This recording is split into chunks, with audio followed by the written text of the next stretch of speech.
समय तो ज़्यादा हो ही गया है, लेकिन कुछ कहना है।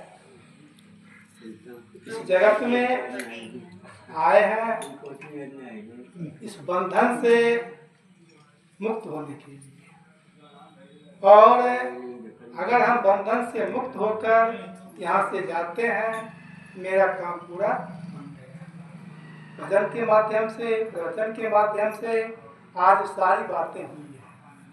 बंधन को कैसे दूर करना चाहिए, बंधन रहित अवस्था को प्राप्त करके कैसे आगे बढ़ना चाहिए, इस पर ध्यान देना है।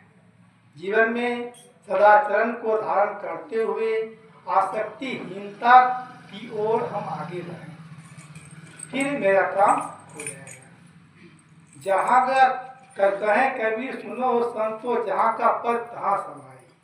मैं इस पद का बहुत 8 लाइन का पद है, इसके अंतिम लाइन को मैं कह रहा हूँ क्योंकि समय कम है। कहें कबीर सुनो हो संतो, जहाँ का पद तहाँ समाए। यह पद जहाँ का है वहाँ समा जाए। यह आत्मा जो है शांति स्वरूप है, कल्याण स्वरूप है, वो आत्मा अपने आप में समा जाए। बृहदारण्यक उपनिषद में कथा आई है, आरुणि के पुत्र उद्दालक हैं, उद्दालक के पुत्र श्वेत केतु है। श्वेत केतु 12 साल का हो गया है, पढ़ता लिखता नहीं है, खाता पीता घूमता है। उद्दालक ब्राह्मण है।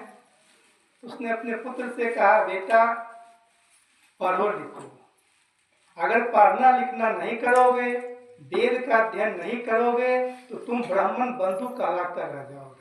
यानी जो वेद का अध्ययन करता है वह ब्राह्मण है, और जो ब्राह्मण के कुल में जन्म लेकर भी वेद का अध्ययन नहीं कर रहा है वो ब्राह्मण का भाई है, वह ब्राह्मण नहीं कहला सकता है। इसीलिए किसी गुरुकुल में जाओ, ब्रह्मचर्यवास में निवास करके और गुरु के यहाँ अपना विद्या अध्ययन करो। तो पिता का बात मानकर श्वेत केतु चला जाते हैं। गुरुकुल में 12 वर्ष अध्ययन करने के बाद पूरे जवानी में 24 साल की अवस्था में फिर लौट कर आते हैं, लेकिन इसके अंदर बड़ा घमंड था विद्या का।